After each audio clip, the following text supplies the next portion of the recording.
Between buying a 99-year high-density condo versus a freehold low-density condo, which one would you go for?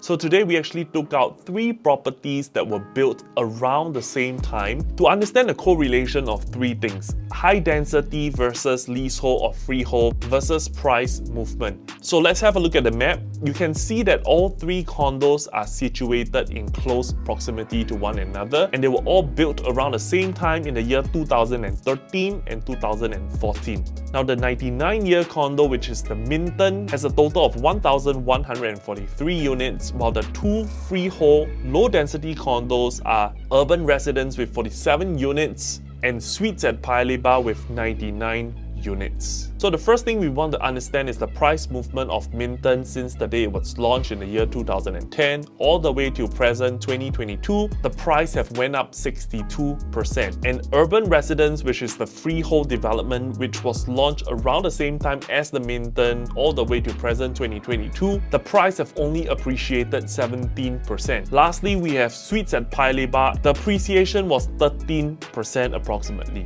And I also understand that very often as I'm comparing different properties, a lot of you guys will be telling me things like you got to find the condos that were built around the same time, and this is exactly it. All 3 condos were launched at exactly the same time, but the 99-year high-density development have a much lower entry price and a much higher appreciation rate as compared to the other 2 freehold developments which were much lower in density, but the appreciation rate was very low as well. So some of you guys might be wondering, why is the 99-year high-density condo performing so much better than the freehold development that has lower density? Now when it comes to this, we need to understand the characteristic of the district. Now all 3 condos are within 1 kilometer radius of Paya Lebar Methodist Girls' School. So when you understand that the demographics of the people living in that area would be families, you got to make sure that you're buying a condo that has adequate facilities. So naturally, condos with higher density would have bigger swimming pools, bigger gym, a better security guard system, and lower maintenance fee. And these are some of the factors that you know will attract the demographic of your potential buyers. Hence, before you buy the condo, you need to make sure that your condo possesses all the characteristics.